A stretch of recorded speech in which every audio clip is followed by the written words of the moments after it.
तो पुण्यात्मा उसने क्या किया, जैसे वो बंदर मुट्ठी फंसाए बैठा था, उसके हाथ की रेंज से दूसरे हाथ की रेंज से थोड़ी सी दूरी पर केला डाल दिया, एक केला।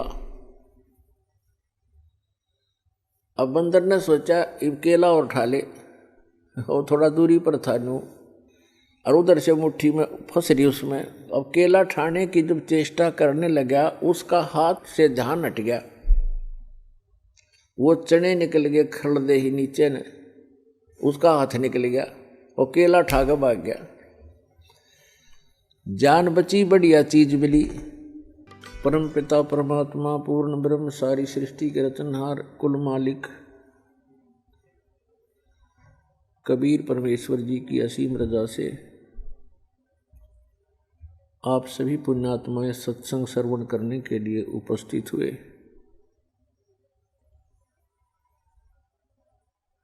धन भाग हैं आप, और धन है आपके माता पिता जिनसे जन्म हुआ।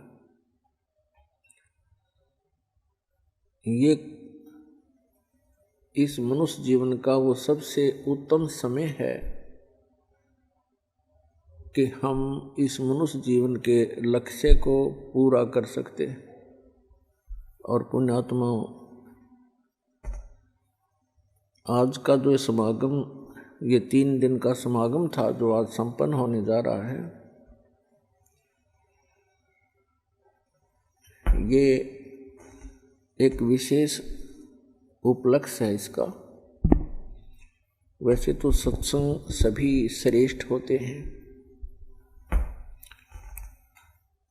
लेकिन कुछ ऐसे अवसर होते हैं जो जीवन में युगों पर्यंत ही उपलब्ध होते हैं।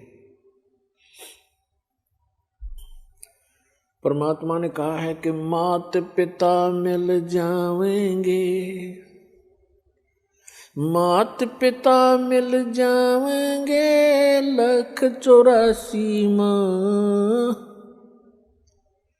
सतगुरु सेवा और बंदगी भाई फेर मिलन की ना। जिस भी वर्ण में, जिस भी योनि में हमारा जन्म होगा, पशु बनेंगे वहाँ माता पिता मिल जाएंगे, ऐसी ही ममता होगी। पक्षी बनेंगे वहाँ भी हमें माता पिता मिल जाएंगे। मानव शरीर प्राप्त होगा तो भी माता पिता मिल जाएंगे। लेकिन जिस मानव शरीर में परमात्मा मिल सकता है, तो वो परमात्मा मानव शरीर में ही प्राप्त हो सकता है। उसके लिए बताया है कि अन्य प्राणियों के शरीरों में माता पिता तो आपको जोंके तो मिल जाएंगे, लेकिन आपने तो भक्ति कर सकते और सतगुरु की सेवा नहीं मिल सकती। माता पिता मिल जाएंगे 184 माँ, 84 लाख प्रकार के ये अन्य प्राणियों के शरीर हैं। कहते हैं इनमें भी माता पिता मिल जाएंगे, लेकिन उनमें ना सतगुरु मिल सकते और ना ये भक्ति मिल सकती।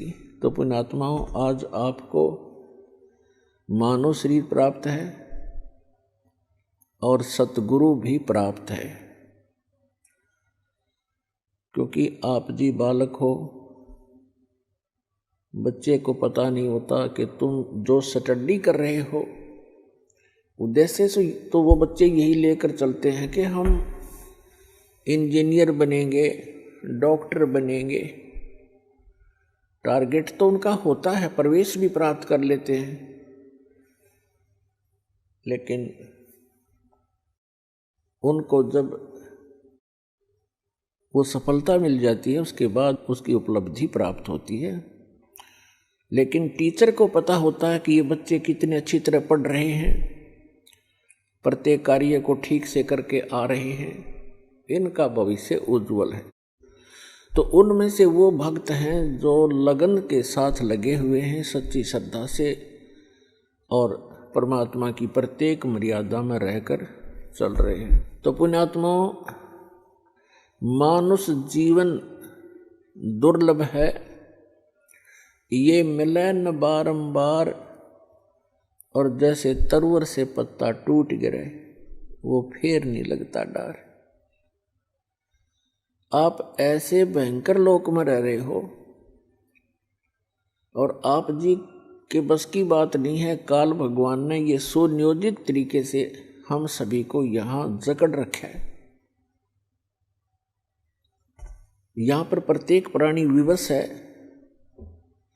एक दूसरे में मोह, संपत्ति में मोह, ये जीव के बस का नहीं, इन त्याग सके, क्योंकि ये जितना प्रबल बता रखा है। फिर इसका विकल्प परमात्मा ने आके बताया है कि जो मैं ज्ञान बताऊं और जो साधना विधि तुम्हें बताऊं उस पर लगन से लग जाना, और फिर परमात्मा का काम शुरू होता है। वो अपने आप आपको, जो सत भक्ति कर रहा होगा, मर्यादा में रह रहा होगा, उसको आसानी से इस काल के बंधन से छुटवा ले जाएंगे। अब हमारे साथ क्या बन गई, जैसे अब देखो प्रत्येक प्राणी को ये ज्ञान हो गया है कि हम गलत स्थान पर हैं, और यदि हम इसी तरह इन्हीं आशाओं को लेकर जीते रहे तो हम यहीं फंसे भी रह जाएंगे, और हम इन बंधनों से छूटने की चेष्टा भी कर रहे हैं। और अभक्त हैं जो भी हैं परमात्मा के ज्ञान से परिचित हो जाते हैं, तो उनके साथ कैसे बनता है, कहते हैं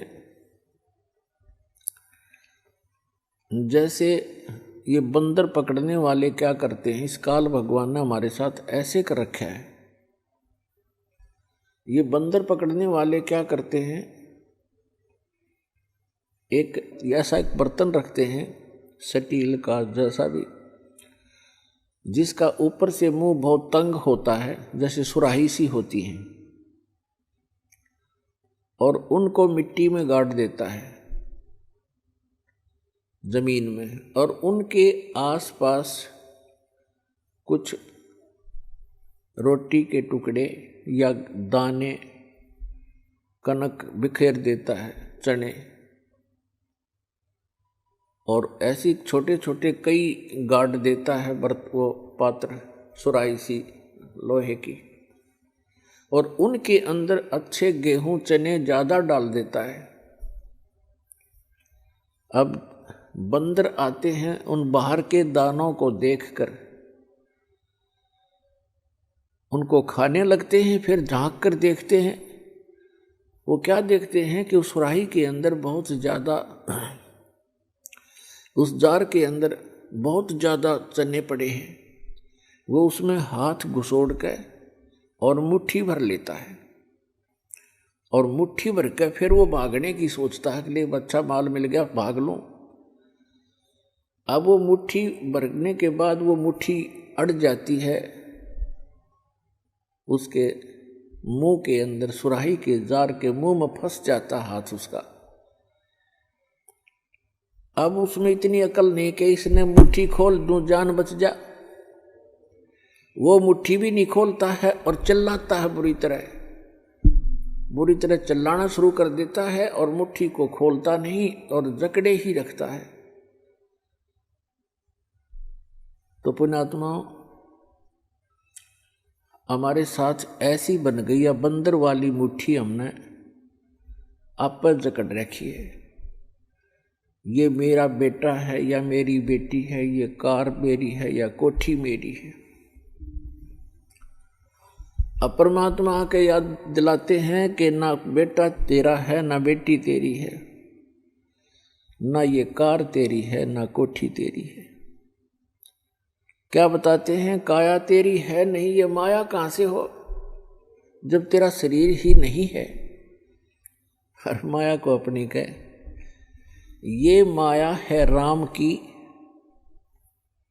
अपनी कहे गंवार, जमपुर धक्के खावेगा, नाहक बहे बेगार। फिर क्या बताते हैं, नंगा आया जगत में और नंगा ही तू जावे, और बीच में ख्वाबी ख्याल है ये मन माया भरमावे। अब उस बंदर वाली मुट्ठी को हम खूब जकड़े बैठे हैं, और ये हमसे छूट भी नहीं सकती, चाहे कितनी बात बनावे जीव, क्योंकि हमारी बुद्धि इतनी ही सीमित कर रखी है। आपके और हमारे बस की ये बात नहीं है। इसके लिए परमात्मा ने इसका विकल्प बताया है। जैसे वो बंदर फंस चुका था और शिकारी को पता था, बंदर पकड़ने वाले को, कि अब ये कहीं नहीं जाएगा, ये मूर्ख फंसा रहेगा, आराम से बैठा रहता वो। और दूसरी स्थानों पर उसने कई जगह पर ऐसा कर रखा होता है, जाल फैला रखा होता है। तो उसी समय एक व्यक्ति आया, उसने देखा कि एक बंदर ये फंस गया, मूर्ख। बोला, हाथ मुट्ठी छोड़ता नहीं, मुट्ठी खोल लेगा नहीं तो किसी प्रकार भी नहीं निकला, और मुट्ठी छुड़वाने की चेष्टा करे, मन माने बुड़का भर ले, काट ले मुँह ते। तो हमारी ऐसी दशा होगी, किसी को नो समझावे कि ये जिस संपत्ति और संतान को तू अपना मानने बैठा है, भगत ये तेरी नहीं है, इसके साथ साथ तू परमात्मा को याद कर। तो हमने खूब देखा है, हम ऐसे स्थान में जन्मे थे, वो क्या कहा करते कि भगवान के खान ने देगा, अपना करके खाना होता है, भगवान के ले रहा है। ऐसी तरह के भी लोग हमने देखे, क्योंकि ज्ञान ना होने से हम ये भाषा बोलेंगे फिर। तो उसने क्या किया उस व्यक्ति ने कि ये बोला बंदर फंस गया, और ये शिकारी इसको बेचेगा, फिर कोई इसका दुरुपयोग करेगा, इसको फिर इसके साथ जो है ना अपना रोजी रोटी ले जाते हैं, गाँव में शहरों में बंदर का तमाशा दिखाते हैं, खेल दिखाते हैं, ऐसे जीव को दुखी करेगा। तो पुण्यात्मा उसने क्या किया, जैसे वो बंदर मुट्ठी फंसाए बैठा था, उसके हाथ की रेंज से दूसरे हाथ की रेंज से थोड़ी सी दूरी पर केला डाल दिया, एक केला। अब बंदर ने सोचा केला और उठा ले, और थोड़ा दूरी पर था नू, और उधर से मुट्ठी में फंस रही उसमें। अब केला ठाने की जब चेष्टा करने लगा, उसका हाथ से ध्यान हट गया, वो चने निकल गए खड़दे ही नीचे ने, उसका हाथ निकल गया और केला ठा के भाग गया। जान बची, बढ़िया चीज मिली। तो परमात्मा ने हमारे को राम नाम का केला दे दिया, इसने ठा के भाग जाएंगे, हमारा बस किया मुट्ठी छोड़नी को ना।